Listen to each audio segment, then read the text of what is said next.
तो औरैया जिले के दिबियापुर का चुनावी दंगल कौन जीतेगा इसका तो पता नहीं, लेकिन हाँ इतना जरूर कहा जा सकता है कि मुकाबला जोरदार होगा। दरअसल यहां जीत के लिए बीजेपी और सपा के साथ ही कांग्रेस और बसपा भी पूरा जोर लगा रही है। दलों के दिग्गज नेता लगातार प्रचार कर रहे हैं और ऐसे में यहां का सियासी पारा भी पूरी तरह से चढ़ा हुआ है। अपनी उपलब्धियां बताने के साथ ही पार्टियों के नेता विरोधियों पर तीखे वार भी कर रहे हैं, जिस पर पलटवार भी खूब हो रहा है। खैर, दिबियापुर के चुनावी दंगल को लेकर विस्तार से बात करें इससे पहले देख लेते हैं रिपोर्ट।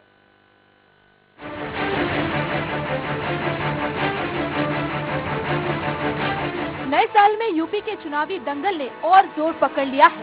खैर ये स्वाभाविक भी है, क्योंकि अब सत्ता का संग्राम और ज्यादा नजदीक जो आ गया है। औरैया जिले की बात करें तो यहाँ भी माहौल अब पूरी तरह से चुनावी नजर आ रहा है। जिले की हर एक सीट की तरह दिबियापुर में भी जीत हासिल करने के लिए सियासी दल कोई कोर कसर नहीं छोड़ रहे हैं। ये सीट 2012 में हुए परिसीमन में अस्तित्व में आई थी। 2012 में यहाँ से समाजवादी पार्टी के प्रदीप यादव जीते थे। उन्होंने बसपा के रामजी को 24,000 से भी ज्यादा मतों के अंतर से हराया था। तो वहीं 2017 में मोदी लहर में बीजेपी के लाखन सिंह ने सपा के प्रदीप कुमार को करीब 12,000 मतों के अंतर से शिकस्त दी। एनटीपीसी और गेल इंडिया के कारण अपनी अलग पहचान रखने वाले दिबियापुर विधानसभा क्षेत्र में सबसे ज्यादा दलित वोटर थे। इनका मत जिसे जाता है उसकी जीत की राह आसान रहती है। इसके अलावा लोधी और यादव मतदाताओं की संख्या 35 हजार से ज्यादा है, जबकि ब्राह्मण, क्षत्रिय और वैश्य वोटर 50,000 से 60,000 के बीच है। वहीं शाक्य और मुस्लिम मतदाताओं की संख्या 15 हजार के करीब है। एनटीपीसी और गेल इंडिया लिमिटेड जैसी नवरत्न कंपनियों की स्थापना के बावजूद यहाँ का समुचित विकास नहीं हो पाया है। इन संस्थानों में ठेकेदारी कर सियासी दलों से जुड़े नेता फर्श से अर्श पर पहुँच गए हैं, लेकिन आम आदमी जहाँ का तहाँ ही है। प्लास्टिक सिटी की स्थापना करने के नाम पर कंचौसी के पास कई साल पहले सरकार ने किसानों की सैकड़ों एकड़ जमीन अधिग्रहित कर ली, लेकिन ना तो उन्हें उचित मुआवजा मिला और ना ही कोई इकाई स्थापित हो पाई। बदहाल कानून व्यवस्था की वजह से यहाँ कोई भी उद्योगपति उद्योग नहीं लगा रहा है। इसके अलावा स्वास्थ्य और शिक्षा के क्षेत्र में भी अब तक कोई बड़ा सुधार देखने को नहीं मिला है। अब ऐसे में दिबियापुर के चुनावी दंगल में मतदाता किसका मंगल करते हैं देखना अहम होगा। औरैया के दिबियापुर से अमित परमार के साथ bureau report, Swaraj express.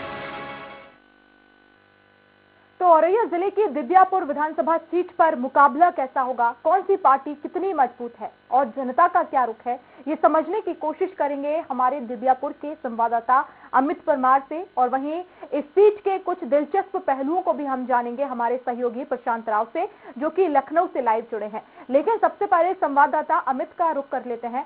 Amit, अगर बात की जाए दिबियापुर विधानसभा सीट की, तो इस बार क्या कुछ समीकरण कह रहे हैं यहाँ के, और इस बार क्या कौन सी पार्टी का वर्चस्व यहाँ पर ज्यादा नजर आ रहा है?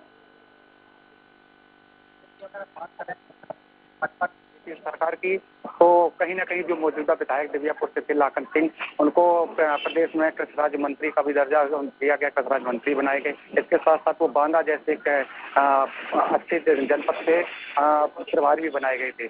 तो अगर आपको औरैया जनपद में दिबियापुर विधानसभा जो है, इसमें अगर विकास कार्य की बात करें तो यहाँ पर एक मेडिकल कॉलेज की सौगात दी गई थी। इसके साथ अगर मेडिकल कॉलेज की बात करें, हालांकि उसका भी लोकार्पण हुआ है, उसमें अभी छात्रों के एडमिशन वगैरह नहीं हुए हैं, ना तो अभी बिल्डिंग बन के तैयार हुई है।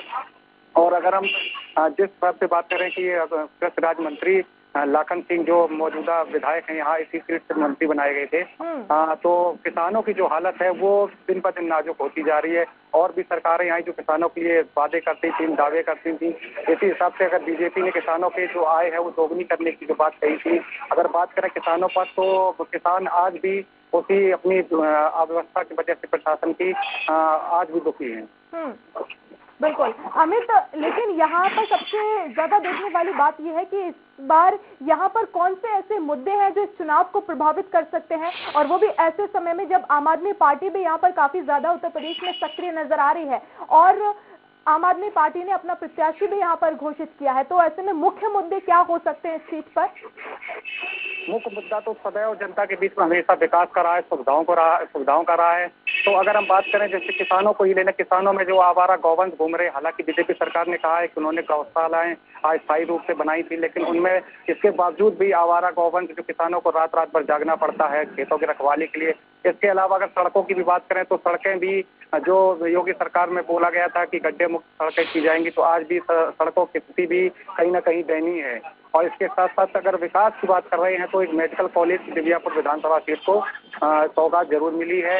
इसके साथ साथ आपको बता दें कि एक प्लास्टिक सिटी जो कि अखिलेश यादव का सपना था सपा सरकार में, उसका जो डाला गया था, तो अगर बीजेपी सरकार चाहती उसमें आगे काम बढ़ाती तो निश्चित रूप से दिव्यापुर विधानसभा सीट और औरैया जनपद को निश्चित रूप से करीब हजारों लाखों लोगों को रोजगार मिलता, लेकिन वो त्यों की त्यों उसकी हालत है प्लास्टिक सिटी की और कोई कार्य उस पर आगे नहीं हुआ। बिल्कुल अमित, अगर वर्तमान में बात की जाए तो फिलहाल कौन सी पार्टी यहाँ पर सबसे ज्यादा लोगों से मिलजुल रही है, जनता का आशीर्वाद ले रही है? पार्टी धरातल पर कौन सी नजर आ रही है? क्योंकि सपा इससे पहले थी, उसके बाद बीजेपी आई, लेकिन अब क्योंकि कांग्रेस भी है और बसपा भी है, तो ऐसे में क्या लगता है जनता के मन में क्या है, कौन सी पार्टी यहाँ पर ज्यादा मजबूत दिखाई दे रही है? अगर मजबूती की बात करें तो बीजेपी भी अपनी जन विश्वास यात्रा दिन पर दिन चला रही है, लोगों से संपर्क कर रही है। इसके साथ साथ सपा भी अपनी मजबूती से उतरेगी। सपा से भी दावेदार हैं, जैसे प्रदीप यादव हैं, वो भी अपनी दावेदारी कर रहे हैं। एक युवा चेहरा है धर्मेंद्र यादव, जो युवजन सभा के जिला अध्यक्ष है, वो भी अपनी दावेदारी कर रहा है। इसके साथ साथ अगर बात करें हम आम आदमी पार्टी की, तो वो भी कहीं ना कहीं जो दिल्ली में जिस हिसाब से उन्होंने सरकार बनाई है और आम जनता चाहती है कि ऐसी सरकार बने जिससे हर आम इंसान को फायदा हो, आम इंसान को लाभ मिल सके, तो आम आदमी पार्टी भी अब देखते हैं कि क्या इसमें रंग दिखाती है। बिल्कुल, तो कुल मिलाकर अमित कहा जाए कि जो मुकाबला है कड़ा नजर आ रहा है और अब देखना होगा कि आखिर 2022 में किसे जनादेश मिलता है। आप बने रहिए अमित, हमारे साथ लखनऊ से संवाददाता प्रशांत राव भी लाइव जुड़े हुए हैं, उनका रुख कर लेते हैं। प्रशांत, 2012 में ये सीट अस्तित्व में आई जब सपा को यहाँ पर जनादेश मिला, उसके बाद से यहाँ पर बीजेपी को साथ मिला है। अब बात की जाए 2022 की, तो क्या लगता है यहाँ के क्या कुछ समीकरण कह रहे हैं? क्योंकि क्या यहाँ पर बीजेपी एक बार फिर से जो जीत है वो अपनी कामयाब रख पाएगी, या फिर जो सपा ने अपना जनादेश खोया है उसे बरकरार रखने में यहाँ पर सपा लगी हुई है? जी बरसा, बिल्कुल 2022 का जो वहाँ का चुनाव होगा उसमें समीकरण थोड़े बदले नजर आएंगे। भारतीय जनता पार्टी को जहाँ अपनी साख बचानी होगी तो वहीं समाजवादी पार्टी अपनी पुरानी सीट पर काबिज होना चाहेगी। लेकिन अगर वर्तमान स्थिति देखें, वहाँ पे लाखन सिंह राजपूत जो भारतीय जनता पार्टी के विधायक हैं और उत्तर प्रदेश सरकार में राज्य मंत्री, कृषि एवं प्राविधिक और शिक्षा मंत्री हैं, कृषि शिक्षा मंत्री हैं, तो उनको जनता से ज्यादा उम्मीदें थी क्योंकि 2017 में बहुत अच्छे मतों से जीते। तो उन्होंने समाजवादी पार्टी के कद्दावर नेता और कहा जाए पूर्व सांसद, पूर्व विधायक और वर्तमान के विधायक प्रदीप यादव को उन्होंने चुनाव में हराया। तो जनता को उम्मीदें थी कि जिस तरीके से वो एक पेशे से वकील भी हैं, तो जनता को सबसे ज्यादा सुविधाएं मिलेंगी। लेकिन भारतीय जनता पार्टी शायद उतनी खरी नहीं उतर पाई है। हालांकि राज्य मंत्री का ओहदा दिया, क्योंकि वहां पे करीब 40 से 42 हजार लोध समाज का वोट यानी लोधी राजपूत समाज का वोट है, उसको समेटने के चक्कर में अब कहीं भारतीय जनता पार्टी विकास के मुद्दे पर जरूर पीछे हो रही है। क्योंकि वहां जो प्लास्टिक सिटी का मुद्दा था वो समाजवादी पार्टी सरकार ने शुरू किया था और उसके जो कहा जाए कि विकास को आगे नहीं बढ़ाएगा, या सीधे साफ तौर पर कहें कि जो प्लास्टिक सिटी का सपना था वहां के लोगों का कि उसके बनने के बाद लोगों को सबसे ज्यादा यहाँ रोजगार मिलेगा। और इसके साथ ही क्योंकि ये विधानसभा दिव्यापुर है, वहाँ सबसे ज्यादा जो है ऊसर भूमि ऊसर और कहा जाए कि खराब ऊबड़ खाबड़ भूमि है, तो उसके सुधार के लिए जो कार्य होने चाहिए, तो योजनाएं लागू होना चाहिए था, वो उतनी खरी नहीं उतर पाई हैं। जबकि लाखन सिंह वहां से कृषि मंत्री हैं, उतनी सुविधाएं नहीं दे पाए हैं, इसलिए जनता में खासी नाराजगी है। और दूसरा जो बड़ा वहां पर एक जो देखा जाए मुद्दा है वो आवारा गौवंश का, उस पर भी भारतीय जनता पार्टी ने हालांकि काम किया है। बिल्कुल प्रशांत, आप बने रहिए, आगे आप अपनी बात पूरी कर लीजिएगा। संवाददाता हमारे अमित बने हुए थे। अमित, आपका बहुत शुक्रिया तमाम जानकारी के लिए। और वक्त एक छोटे से ब्रेक का है, फौरन हाजिर होंगे।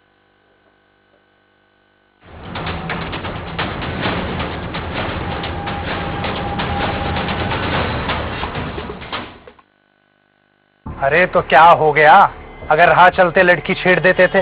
अंधेरा होने पर लड़की निकलेगी तो छेड़ी तो जाएगी। एक जमाना था कि माँ बाप शाम होते ही अपनी बेटी के बाहर निकलने पर पाबंदी लगाने को मजबूर थे। पर इन्हें तो दमदार काम करना है।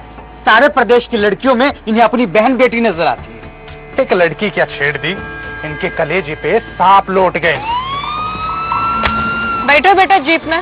थाने में चलकर नागिन डांस करवाता। मैडम गलती होगी मैडम।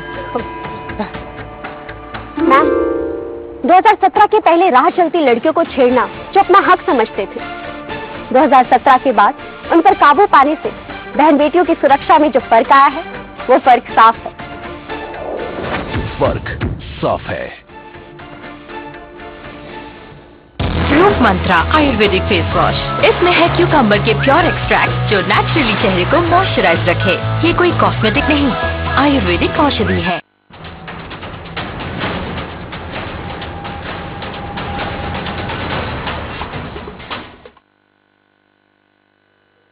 ब्रेक के बाद एक बार फिर कुर्सीनामा में आपका स्वागत है। दिबियापुर विधानसभा सीट को लेकर हम लगातार चर्चा कर रहे हैं। लखनऊ से संवाददाता प्रशांत राव हमारे साथ लाइव जुड़े हुए हैं। प्रशांत, आपको मैंने बीच में रोक दिया था, आप अपनी बात पूरी कर लीजिए।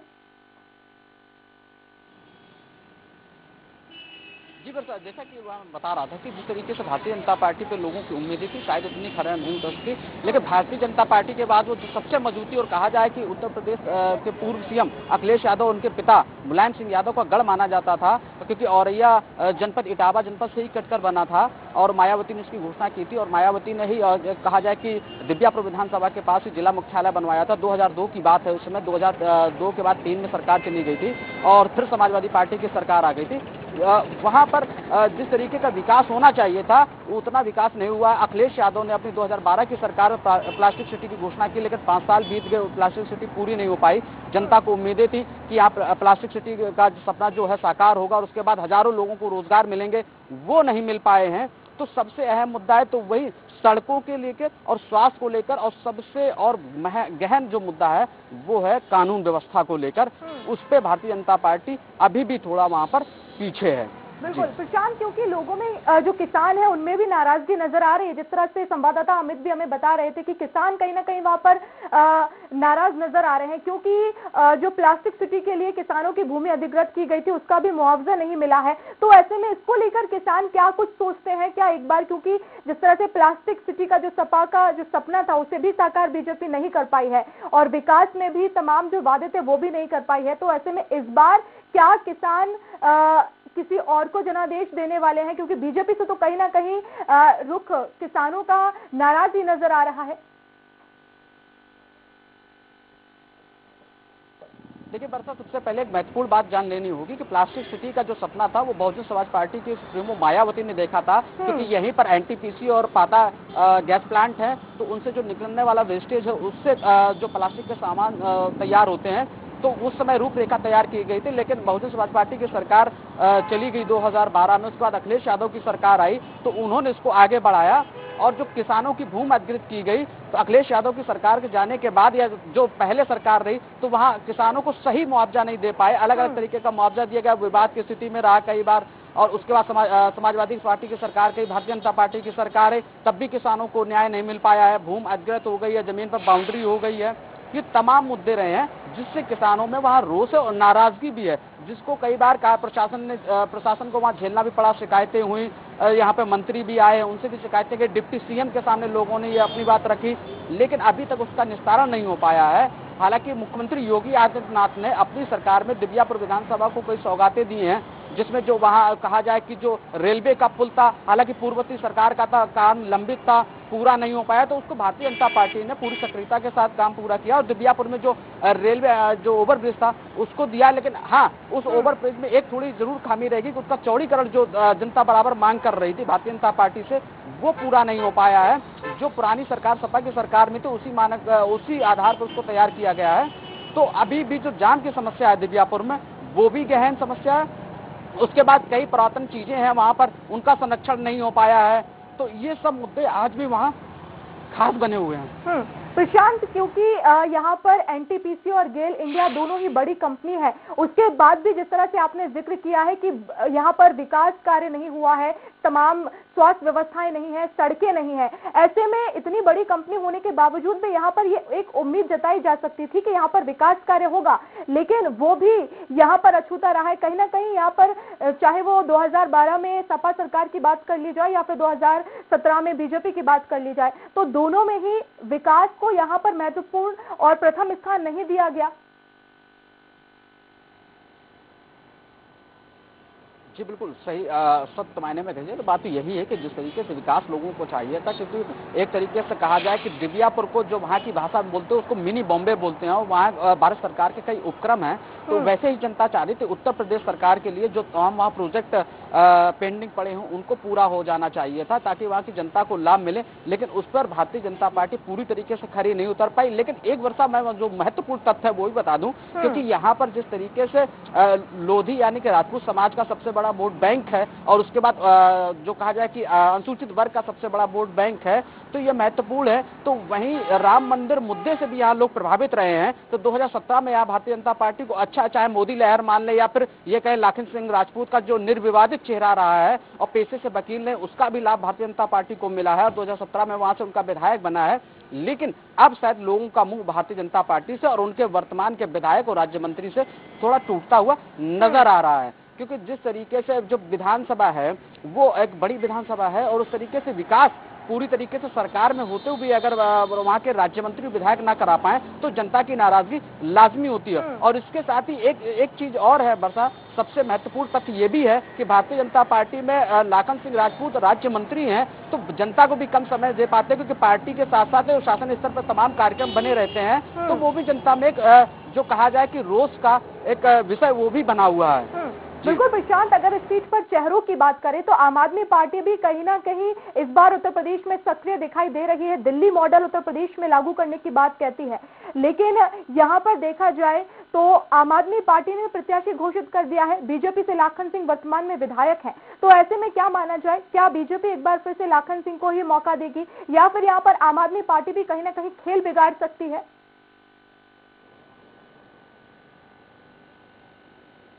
बिल्कुल, देखिए लाखन सिंह की बात करें, वर्तमान विधायक हैं, हालांकि पूर्व में उनके बेटे के ऊपर जिस तरीके से आपराधिक मामलों को और एससी एक्ट के मामलों पर उन पर कार्रवाई हुई तो वहाँ जनता में नाराजगी रहा कि खासी वो जो कहा जाए कि अनुसूचित वर्ग का वहाँ पर वोट बैंक है। और इसके साथ बनी रही है। इस वक्त हमारे साथ बसपा से जिला अध्यक्ष अरुण दुबे जी जुड़ गए हैं फोन लाइन पर। अरुण जी, बहुत स्वागत है आपका स्वराज एक्सप्रेस में।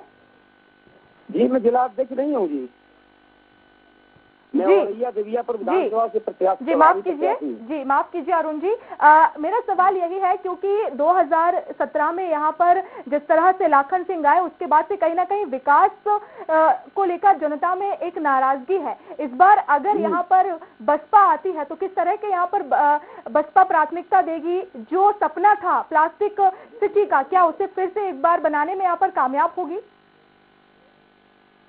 मैडम जी, बहुजन समाज की पार्टी की माननीय नेता हमारी राष्ट्रीय अध्यक्ष बहन कुमारी मायावती जी ने जब 2007 में सरकार बनी थी तो बड़े पैमाने पर हम जो अम्बेडकर ग्राम थे उनका समुचित विकास कराया, पूरे गांव में पक्की सीसी रोड बनवाए और मानवर कांसीराम साहब के नाम से जो कॉलोनी वावखंडी कॉलोनी बनवाई, जो आज भी किसी सरकार ने 2007 से लेकर आज तक की सरकार ने नहीं बनवा पाई। माननीय बहन जी की जो काम है, कोई जो है धर्म या जात विशेष को देख के नहीं, सर्व समाज के का कार्य किया जाता है और गांव-गांव में सड़क, पक्की नाली और सीसी रोड बनवाने का माननीय बहन जी ने काम किया और जो कच्चे रोड थे उन्हें पक्का रोड डामरीकरण करा के उन गाँव को जोड़ा, बड़े पैमाने पर विद्युतीकरण कराया और तमाम नौकरियां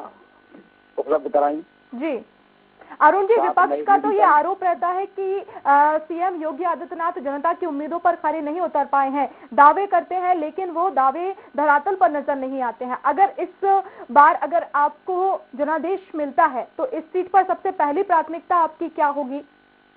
गांव को जो गांव की सड़कें हैं इनकी हालत खराब है, गांव की सड़कों को फिर मरम्मत करा के और नई सड़कें बनवा के और जहाँ गली नाली शिक्षा के क्षेत्र में बड़ी जो दशा खराब है, शिक्षा को और अधिक सुदृढ़ बनाने का काम करेंगे और गांव गली का सबका विकास करेंगे, लोगों को रोजगार उपलब्ध कराए जाएंगे।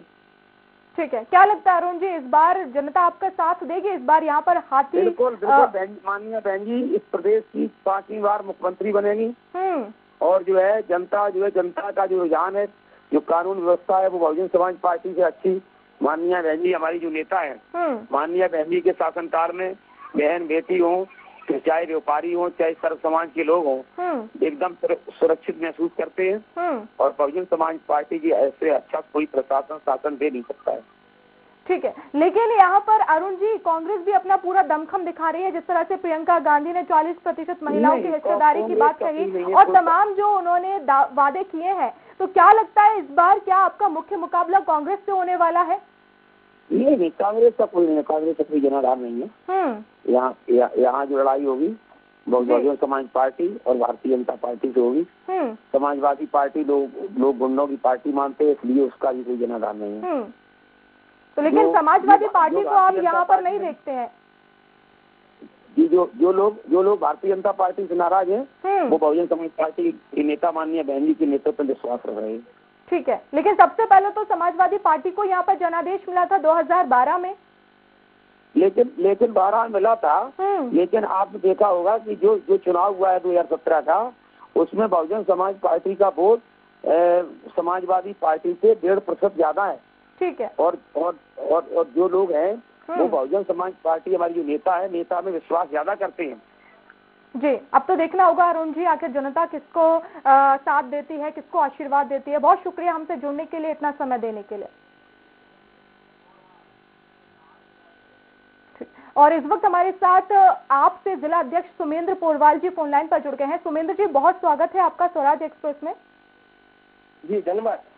सुमेंद्र जी, क्योंकि इस सीट की अगर बात की जाए तो यहाँ पर आम आदमी पार्टी ने अपना प्रत्याशी घोषित कर दिया है और जिस तरह से केजरीवाल उत्तर प्रदेश में सक्रिय हैं, दिल्ली मॉडल उत्तर प्रदेश में लागू करना चाहते हैं, क्या लगता है इस बार आम आदमी पार्टी यहाँ से जीत पाएगी? जी, हम लोगों की जो मेहनत है वो दूसरे दल नहीं समझ पा रहे और हम चाहते भी हैं कि दूसरे दल ना समझ पाए कि हमारा जनाधार कितना बड़ा हो चुका है। इसका जीता जागता प्रमाण कल की नेहरू महारैली है, जिसमें हमारी जनपद से 1000 साथियों से ज्यादा लोग गए हुए हैं और इतना अच्छा मॉडल दिया है कि लोग केवल सपा और भाजपा को भूलकर अब केवल आम आदमी की तरफ ही देख रहे हैं। उसकी वजह है सपा चिल्ला रही है हम आ रहे हैं, तो भैया हमने लोगों से पूछा कि क्यों आ रहे हैं। 17 में तो पब्लिक ने उनको रिजेक्ट कर दिया, भाजपा से लोग नाराज हैं, तो सपा ने कौन सा जादू किया जो सपा आ रही है। बिल्कुल, आम आदमी के विकल्प में केवल अरविंद केजरीवाल जी है, उनका दिल्ली मॉडल है, प्रकाश मॉडल है। कल भी उन्होंने घोषणा की है केजरीवाल जी ने, 18 साल की उम्र को पार करती थी हर लड़की को 1000 रुपए उनका सम्मान निधि देंगे, जिससे वो उनके जीवन यापन में सुधार होगा। इस तरीके की हम लोगों की जानकारी चल रही है और आम आदमी बहुत तेजी के साथ जुड़ रहा है। अंदर ही अंदर ये ज्वालामुखी सुलग रहा है शासन दलों के खिलाफ। अभी तक सुमेंद्र जी, इस सीट पर आपकी तरफ से क्या कुछ प्रयास किए गए हैं जनता का आशीर्वाद लेने के लिए? क्योंकि जाहिर तौर पर रैलियां भी निकाली जा रही हैं और जनता से, वहां के लोगों से जुड़ाव भी चाहिए, एक कनेक्शन होना चाहिए आम आदमी पार्टी और जनता के बीच। तो क्या कुछ आपकी तरफ से अभी तक प्रयास किए गए हैं, क्या बड़े कदम उठाए गए हैं? देखिए, ऐसा पिछले टाइम जब माननीय मनीष सिसोदिया जी ने 300 यूनिट बिजली फ्री का ऐलान किया था उत्तर प्रदेश में, उसी के तहत रोजगार बिजली कैंपेनिंग हम लोगों ने की थी। तो कैंपेनिंग में हर विधानसभा से 25-25 हजार का लक्ष्य दिया गया था, जो कि हमारे जनपद में पोल कर लिया गया था। और जब उन सबसे जब बाई फोन बात की गई तो सभी लोगों ने आम आदमी पार्टी के लिए समर्थन देने का वादा किया, उनसे फोन की जानकारी। जब उसका पूरा हम लोगों ने रिजल्ट निकाला तो आप विश्वास नहीं करेंगे, वो 22% के लगभग था। और 22% का समर्थन आप समझते हैं कि राजनीति कितना बड़ा उथल पुथल कर सकता है। बिल्कुल, बहुत शुक्रिया हमसे जुड़ने के लिए सुमेंद्र जी, इतना समय देने के लिए। और लखनऊ से संवाददाता प्रशांत हमारे साथ लगातार लाइव जुड़े हुए हैं। प्रशांत, आम आदमी पार्टी भी दावा कर रही है कि यहाँ पर जनता समाजवादी पार्टी से खुश नहीं है, बीजेपी से खुश नहीं है, कांग्रेस का तो यहाँ पर नाम ही नहीं लिया उन्होंने। क्या आम आदमी पार्टी यहाँ पर बरकरार, यहाँ पर एक बार जीत कामयाब करने में यहाँ पर पूरी तरीके से कामयाब हो पाएगी? जीत की कोशिश जो कही जा रही है कि दिल्ली मॉडल यहाँ पर उत्तर प्रदेश में लागू कर पाएगी, तो क्या इस बार मिलने वाला है साथ आम आदमी पार्टी को? जी वर्षा, मैं दोनों नेताओं को सुन रहा था, तो वही बसपा के अरुण दुबे को और आम आदमी पार्टी के सुमेंद्र पोरवाल को भी सुन रहा था। दोनों अपनी अपनी जीत का दावा कर रहे हैं। हालांकि जिस तरीके से आम आदमी पार्टी वहां बढ़त अगर बनाएगी तो उससे अन्य दलों को नुकसान होने वाला होगा। उसमें खासकर कहा जाए तो भारतीय जनता पार्टी को और समाजवादी पार्टी को नुकसान होगा, क्योंकि समाजवादी पार्टी का वो गढ़ रहा है। और ऐसे में अगर आम आदमी पार्टी वहां बढ़त पाती है तो उसमें पूरा जो नुकसान होगा वो भारतीय जनता पार्टी को, समाजवादी पार्टी को होगा, क्योंकि बहुजन समाज पार्टी का जो वोट बैंक है वो कैडर वोट कहें जाए, उसके साथ जो उन्होंने जाति समीकरण के आधार पर वहाँ ब्राह्मण प्रत्याशी उतारा है, तो उससे बहुजन समाज पार्टी जो कहा जाए कि अब कांटे की टक्कर वहाँ देखने को मिल सकती है। वही समाजवादी पार्टी की बात करेंगे तो समाज पार्टी कई दावेदार हैं, जिसमें अभी समाजवादी पार्टी साफ तौर से निर्णय नहीं ले पा रही है, क्योंकि जो पूर्व विधायक हैं उनके प्रदीप यादव, उसके बाद युवा चेहरे में कहा जाए धर्मेंद्र यादव जो युवजन सभा से रहे हैं, और उसके बाद समाजवादी पार्टी के एक पूर्व जिला पंचायत अध्यक्ष और वर्तमान में कहा जाए कि समाजवादी पार्टी के जिला अध्यक्ष राजवीर यादव का भी नाम है, और ये पूर्व जिला अध्यक्ष अशोक यादव की भी कर्म भूमि है। तो ऐसे कई नाम हैं, क्योंकि यादव वोट बैंक भी जो है यहाँ करीब 38 से 40 हजार है। तो ऐसे में समाजवादी पार्टी के जो यादव नेता हैं वो पूरी तरीके से यहाँ अपनी दावेदारी पेश कर रहे हैं, तो पशुपेश की स्थिति बनी हुई है। लेकिन बहुजन समाज पार्टी की स्थिति साफ है और भारतीय जनता पार्टी की स्थिति साफ है, क्योंकि अपने पूर्व विधायक जो उनके रहे हैं, हालांकि उन पर किसी तरीके का कोई विवादित स्थिति नहीं रही है और उनकी सबसे साफ छवि रही है। अब कांग्रेस की बात करेंगे तो कांग्रेस में भी जो वहां जनाधार इतना स्थिति बिल्कुल मजबूत नहीं दिख रही है। अब देखिए आने वाले चेहरे में कांग्रेस का कौन सा नया चेहरा यहाँ से प्रत्याशी बनाया जाता है, उसके बाद क्या समीकरण यहाँ पे चेंज होते हैं। लेकिन अगर जाति समीकरण के साथ ही कैडर की बात की जाए, क्योंकि यहाँ हमेशा कैडर से चुनाव जीता गया है, तो बहुजन समाज पार्टी के कैडर में कहें तो बहुत वहाँ नाम है ऐसे जो पुराने नेता रहे हैं, जिससे वहाँ स्थिति में अगर 2007 की बात करें यहाँ वर्षा, तो 2007 में यहाँ से दिव्यापुर के ही रहने वाले शिखर तिवारी जब औरैया विधानसभा हुआ करते थे विधायक बने थे, लेकिन 2012 में यहाँ से हार मिली बहुजन समाज पार्टी को, 2017 में भी हार मिली, लेकिन बहुजन समाज पार्टी का वोट प्रतिशत वहाँ से बढ़ता रहा है। बिल्कुल प्रशांत, तो कुल मिलाकर कहा जाए कि मुकाबला पूरी तरीके से कड़ा दिखाई दे रहा है, सख्त दिखाई दे रहा है, सभी पार्टियों में टक्कर है। अब देखना होगा कि बीजेपी अपनी जीत यहाँ पर बरकरार रख पाती है या फिर समाजवादी पार्टी यहाँ पर जो उसका खोया हुआ जनादेश है उसे हासिल करने में कामयाब होगी। बहुत शुक्रिया हमसे जुड़ने के लिए प्रशांत। और इसी के साथ कुर्सीनामा में आज के लिए इतना ही। कल उत्तर प्रदेश के किसी और विधानसभा क्षेत्र आपको लेकर चलेंगे, लेकिन अभी के लिए मुझे दीजिए इजाजत। नमस्कार।